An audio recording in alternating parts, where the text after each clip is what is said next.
동남아시아 한복판에서 한때 기적처럼 성장하던 나라가 있었습니다. 수십 년간 눈부신 경제 발전을 이뤄내며 아시아의 다음 주자로 주목받던 곳이죠. 그런데 지금 이 나라는 심각한 위기에 직면해 있습니다. 선진국 문턱을 넘지 못한 채 급속도로 늙어가고 있거든요. 더 놀라운 건 출산율이 한국 못지않게 추락했다는 겁니다. 오늘은 태국이라는 나라가 어떻게 성장의 기회를 놓쳤는지 그 안타까운 이야기를 들려드리겠습니다. 1960년대로 돌아가 볼까요? 당시 태국은 이제 막 경제 발전의 출발선에 섰던 시기였습니다. 대다수 국민들이 농사를 지으며 살아가던 전형적인 농업 국가였죠. 정부는 해외에서 수입하던 물건들을 자체적으로 만들어 보자는 전략으로 첫걸음을 뗐습니다. 국내 산업을 일으켜 세우려는 노력이었던 거예요. 그리고 시간이 흐르면서 전략도 진화하기 시작했습니다.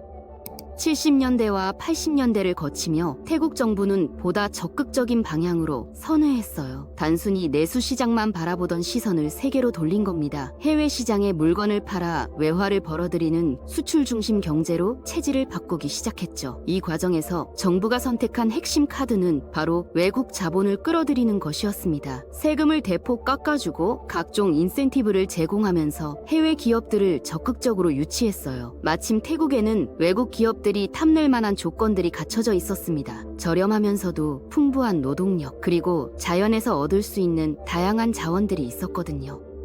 이런 노력 덕분에 태국 경제는 꽤 괜찮은 성과를 거뒀습니다. 1970년대 중반부터 90년대 중반까지 약 20년 넘게 연간 성장률이 6%에서 11% 사이를 오갔으니까요. 안정적이면서도 견고한 성장세를 이어갔던 겁니다. 그런데 1985년 태국의 성장에 강력한 추진력을 더해준 사건이 발생합니다. 아이러니하게도 그건 일본에게는 재앙의 시작이었던 플라자 합의였죠.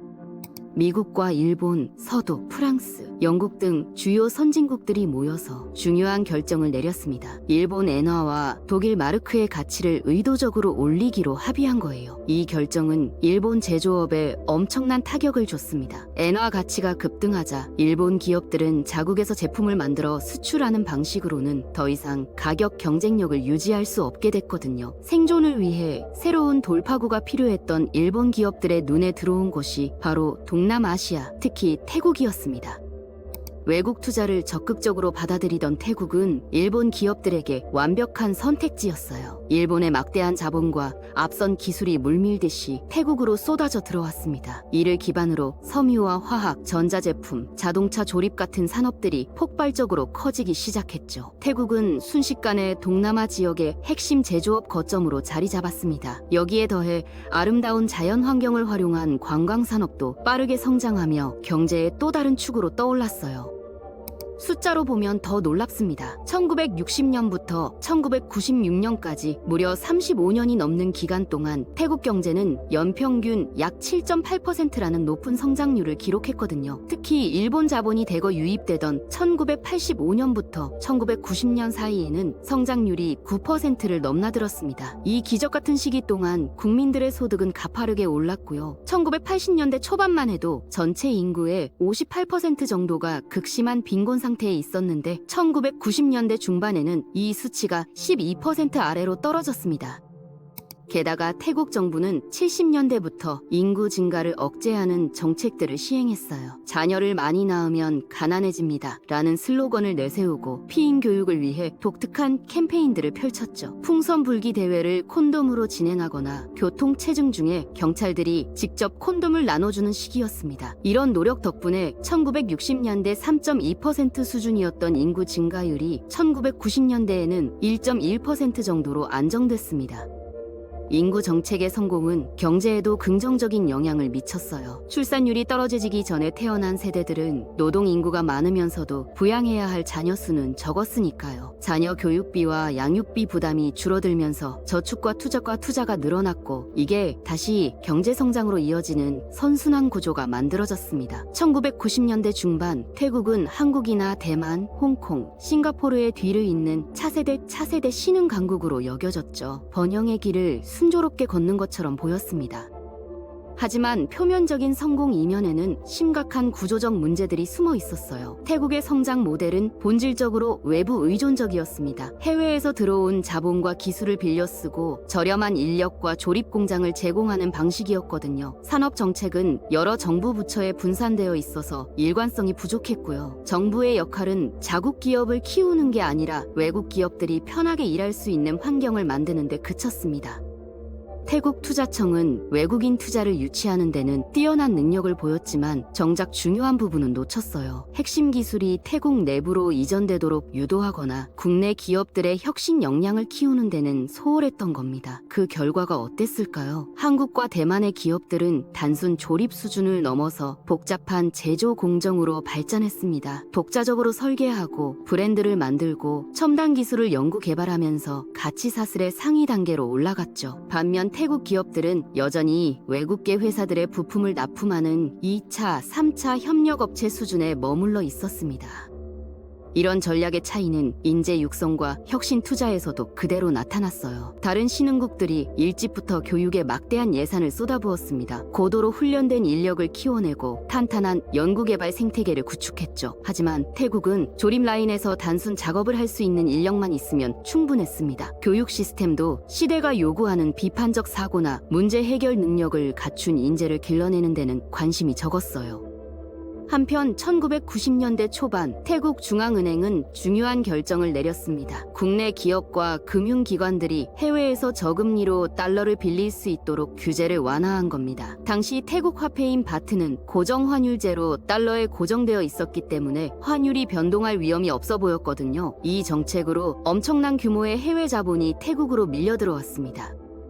문제는 이 돈이 어디로 흘러갔느냐는 겁니다. 생산적인 분야나 혁신을 위한 투자로 쓰이지 않았어요. 대신 주식시장이나 부동산 시장으로 흘러들어가 거대한 투기 거품을 만들어냈죠. 규제 완화에 익숙하지 않던 태국의 금융기관들은 건전한 대출 실사 대신 부풀려진 담보 가치를 기준으로 무분별하게 돈을 빌려줬습니다. 투기 자본의 거품은 점점 커져만 갔고요.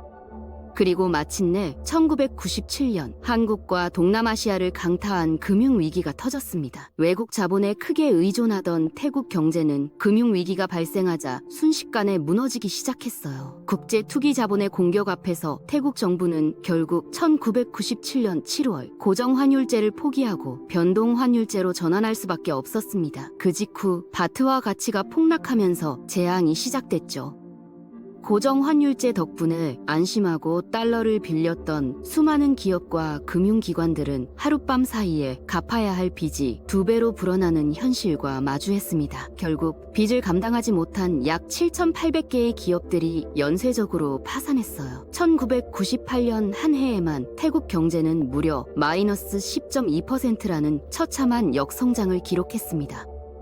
이후 비슷한 위기를 겪었던 다른 신흥국들은 그동안 쌓아온 자국 기업들의 기술력을 바탕으로 빠르게 경제를 회복했습니다. 하지만 제대로 된 기반이 없던 태국은 위기 이전의 고성장 궤도로 다시는 돌아가지 못했어요. 2000년대 초반 탁신 친나와 총리가 마을기금 조성이나 보편적 의료 서비스, 농가 부채 유예 같은 복지 정책들로 내수 소비를 자극하면서 어느 정도 회복세를 보이긴 했습니다. 1999년부터 2005년까지 연평균 성장률이 약 5.2%로 회복됐거든요. 하지만 이는 위기 이전의 성장률에는 한참 못 미치는 수준이었고 이후 태국 경제는 다시 긴 저성장의 터널 속으로 빠져들었습니다. 중진국 함정이 본격적으로 시작된 겁니다. 그런데 더 심각한 문제가 있었어요. 바로 태국의 정치 상황이었습니다. 1932년 절대왕정이 폐지된 이후 오늘날까지 태국은 무려 13차례에 달하는 군부 쿠데타를 겪었습니다. 21세기에 들어와서도 2006년과 2014년 2차례나 군사 정변이 발생했죠. 2006년 쿠데타로 탁신 총리가 축출되면서 정치적 양극화가 본격화됐습니다. 이후 계속된 대규모 시위와 강경 진압, 헌법 개정, 정치 세력 간 갈등은 끊임없이 태국 경제를 흔들었어요. 민간 정부가 복귀했다가 다시 2014년 쿠데타로 이어지는 연속적인 정치 불안 속에서 어떤 정부도 교육이나 연구개발 같은 장기적 과제를 꾸준히 추진할 수 없었습니다. 언제 권력에서 쫓겨날지 모르는 불안정한 상황에서 정부들은 장기 전략보다는 당장 눈에 보이는 성과에 집중했어요. 현금을 직접 나눠주거나 보조금을 지급하는 식의 즉각적이고 가시적인 정책들만 쏟아냈죠. 이런 환경 속에서 태국의 소수 재벌 가문들은 주요 산업을 독점해 나갔습니다. 그 결과 상위 1%가 전체 부의 약 57%를 차지하는 극심한 불평등 구조가 만들어지고 말았어요. 이런 실패들이 쌓이면서 만들어진 구조적 문제들은 새로운 위기들과 맞닥뜨리기 시작했습니다. 그 첫 번째가 바로 인구 구조의 붕괴였어요. 과거 성공적이었던 산하 제한 정책이 이제는 부메랑이 되어 돌아왔습니다. 태국을 세계에서 가장 빠르게 늙어가는 나라 중 하나로 만들어버린 거죠. 게다가 주변 개발도상국들에 비해 극심한 경제적 불평등과 수도 방콕으로 완전히 집중된 경제 구조는 다시 출산율을 끌어내리는 요인이 됐습니다. 태국의 출산율은 이미 2023년 1.21에서 2024년 1.0 수준으로 추락했고 2025년에는 0.9대로 떨어질 것이 거의 확실시되고 있어요. 저출산과 고령화는 보통 선진국에서 나타나는 현상이잖아요. 그런데 태국은 선진국으로 도약하지도 못한 채 극심한 초저출산을 맞이하고 말았습니다. 주변 국가들과 비교해보면 그 심각성이 더 명확해져요. 베트남은 출산율이 1.9 정도, 라오스는 2.5 정도입니다. 훨씬 잘 사는 말레이시아도 1.7 수준이거든요. 태국의 출산율이 얼마나 이례적인지 알 수 있죠. 이로 인해 태국은 이미 2020년을 기점으로 인구가 5년 연속 감소하고 있습니다. 일할 사람은 줄어들고 동시에 늘어나는 노년층 때문에 연금과 의료비 지출은 국가 재정에 막대한 부담으로 작용하고 있어요. 게다가 여전히 노동 인구의 3분의 1 가까이가 농업에 종사하는 태국 입장에서는 농민들의 급격한 고령화도 큰 문제입니다. 기술 혁신 부족으로 인한 낮은 생산성에 기후 변화로 인한 가뭄과 홍수까지 맞물리면서 태국 경제의 한 축인 농업마저 위협받고 있죠. 선진국 막차에 간신히 올라탄 한국마저도 향후 국민연금이나 복지로 인한 재정 부담을 우려하는 상황입니다. 중진국 수준에서 급격한 고령화를 맞이한 태국은 그야말로 앞이 깜깜한 상황이라고 할 수 있어요. 설상가상으로 태국의 성장 동력이 약해지는 동안 베트남은 오랫동안 태국이 지켜온 동남아 제조업 허브의 지위를 정면으로 위협하기 시작했습니다. 베트남은 평균 연령이 34세에 불과하고 5,600만 명이 넘는 젊은 노동력을 보유하고 있어요. 고령화로 신음하는 태국과는 극명한 대조를 이루는 겁니다. 무엇보다 베트남은 일당 독재 체제로서 정치적으로 혼란스러운 태국에 비해 장기적이고 일관된 정책을 펼쳐왔습니다. 투자자들이 장기 자본 투자를 결정할 때 가장 중요하게 여기는 게 바로 안정적이고 예측 가능한 정치 환경이거든요. 그 결과 중국을 탈피하고 공급망을 다변화하려는 글로벌 기업들은 태국보다 베트남을 우선순위에 놓기 시작했습니다. 명목 GDP에서 3, 4년 내로 베트남이 태국을 추월하는 것은 이제 기정사실로 받아들여지고 있어요. 2배 이상 차이 나던 1위인 GDP 격차도 빠르게 좁혀지고 있고요. 이런 상황에서 태국의 마지막 보루이자 가장 강력한 성장 동력이었던 관광산업마저 오래된 침체를 겪고 있습니다. 2019년 약 3,900만 명에 달했던 외국인 관광객이 팬데믹 기간 동안 급락하면서 국가 경제에 큰 충격을 줬어요. 이후 봉쇄가 풀리고 국경이 다시 열리면서 태국은 관광객 유치에 사활을 걸었고 2023년과 2024년에 걸쳐 팬데믹 이전 수준을 거의 회복할 수 있었습니다. 그런데 2025년 들어 상황이 달라졌어요. 1월부터 9월까지 전년 대비 약 7.3% 감소라는 역성장을 기록한 겁니다. 일본이 관광객 수에서 태국을 추월하는 데 성공했고 베트남으로 향하는 관광객도 전년 대비 22% 넘게 급증한 것과는 상당한 대비를 이루고 있죠. 태국이 마주한 현실은 과거의 성공이 어떤 과정을 통해 무너질 수 있는지를 보여주는 뼈아픈 교훈입니다. 외부 자본과 저렴한 노동력에만 의존한 성장의 한계, 독자적인 기술과 인재를 키워내지 못한 교육 시스템의 실패, 그리고 끊임없는 쿠데타로 점철된 정치적 불안정, 이 세 가지 핵심 요인이 서로 얽히고 설켜 태국의 발목을 잡는 거대한 족쇄가 되고 말았습니다. 태국이 이 기나긴 저성장의 터널을 빠져나가기 위해서는 단발성 포퓰리즘, 경기 부양책을 넘어서야 합니다. 국가의 근본적인 체질을 바꾸는 고통스러운 개혁 과정이 반드시 필요한 상황이에요.